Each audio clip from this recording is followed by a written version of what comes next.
Tu veux que je te raconte l'histoire de l'anniversaire dans l'espace? Ok, mais par contre, moi, je ne raconte mes histoires qu'aux enfants qui se lavent les dents. Alors rattrape ta brosse à dents, ton dentifrice, et tu frottes jusqu'à ce que l'histoire soit terminée. 3, 2, 1, 0.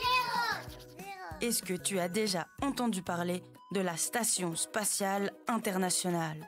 C'est le plus grand objet fabriqué par l'homme qui tourne autour de la Terre. Elle est aussi grande qu'un stade de foot. C'est un laboratoire géant dans lequel les astronautes étudient l'espace.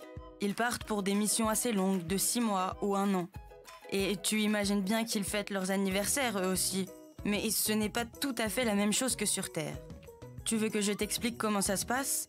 Et s'ils ont des cadeaux? Ok, je te dis tout ça dans un instant. Mais avant, j'ai une question pour toi.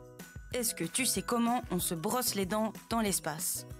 Dans la Station spatiale internationale, tout est en apesanteur. C'est-à-dire que tout flotte dans les airs, les objets et les personnes. Donc il faut se laver les dents d'une manière bien précise, pour éviter de mettre du dentifrice partout dans la station spatiale. Les astronautes ne peuvent pas cracher, ni se rincer la bouche. Ils se lavent les dents la bouche fermée et avalent le dentifrice une fois qu'ils ont fini. Mais à la différence du tien, leur dentifrice est comestible. Pour en revenir à notre histoire, Thomas Pesquet, l'astronaute français qui a fêté son anniversaire dans la station spatiale, a reçu 2 cadeaux d'anniversaire assez spéciaux. Le premier, ce sont des macarons, cuisinés spécialement pour aller dans l'espace. Bah oui, c'est important un gâteau d'anniversaire. Ils devaient être tout petits, parce qu'il faut réussir à les manger en une seule bouchée maximum. Sinon, comme le dentifrice, les miettes se baladent dans la station spatiale et on ne peut pas les nettoyer. Il faut aussi qu'ils soient très cuits, sinon ils explosent sur le chemin dans la fusée qui les transporte. Et puis, Thomas Pesquet a reçu un 2e cadeau d'anniversaire. Celui-là, c'était une vraie surprise.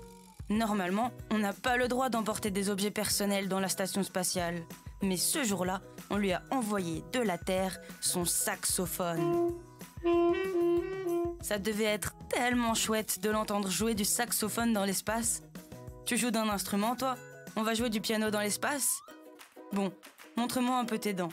Fais A, fais I. C'est pas mal tout ça, bien blanche comme il faut. Tant pis pour vous les caries. Allez, maintenant, au lit. Je vais pas aller me coucher. Retrouvez les épisodes des Dents et Dodo sur le site et l'application BFM TV et sur toutes les plateformes de streaming. Si cet épisode vous a plu, n'hésitez pas à lui donner une note, à vous abonner à la playlist et surtout à en parler autour de vous. C'est un podcast BFM TV.